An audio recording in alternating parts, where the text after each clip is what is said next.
വെറും 5 ഇതൾ കൊണ്ട് നമുക്ക് 7 തരം ഹെയർ മാസ്കുകൾ ഉണ്ടാക്കിയെടുക്കാൻ വേണ്ടിയിട്ട് പറ്റും കേട്ടോ. ചർമ്മ സംരക്ഷണത്തിനും തലമുടി പരിചരണത്തിനും ഏറെ ഗുണപ്രദമാണ് ചെമ്പരത്തിപ്പൂവ്. പ്രകൃതിദത്തമായ ആൻറ്റി ഏജൻറ്റിങ് സവിശേഷതകൾ ചെമ്പരത്തിക്കുണ്ട് കേട്ടോ. കരുത്തുറ്റ തിളക്കമാർന്ന തലമുടി നൽകാനായി ഇതിന് കഴിയുകയും ചെയ്യും. ചർമ്മ സംരക്ഷണം എന്നതുപോലെ തന്നെ പ്രധാനപ്പെട്ടതാണ് നമ്മുടെ തലമുടിയുടെ പരിപാലനം. നമ്മൾ എത്രത്തോളം കരുതലോടെ മുടിയുടെ പ്രശ്നങ്ങളെ സമീപിക്കുന്നുവോ അത്രത്തോളം അനുകൂലമായ ഫലം നമുക്ക് ലഭിക്കുകയും ചെയ്യും. പാർശ്വഫലങ്ങളില്ലാത്ത പരിചരണ ഉൽപ്പന്നങ്ങളാണ് നമ്മൾ എല്ലാവരും തേടിക്കൊണ്ടിരിക്കുന്നത്. പാർലറുകളിലും കടകളിലും ലഭ്യമായ വ്യത്യസ്ത ഹെയർ സ്പാ ഒരു പരിധി വരെ നമ്മുടെ മുടിയുടെ പ്രശ്നങ്ങൾക്ക് പരിഹാരം നൽകിയേക്കാം. എങ്കിലും അധികവും പ്രകൃതിദത്തമായ രീതികൾ സ്വീകരിക്കുന്നതാണ് ഉചിതം കേട്ടോ.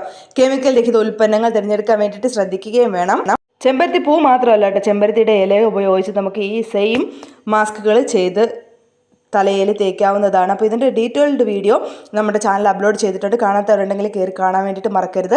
ലിങ്ക് ഞാൻ താഴെ കൊടുത്തേക്കാം. അപ്പോൾ നമുക്ക് പുതിയൊരു ടിപ്പായിട്ട് കാണാം.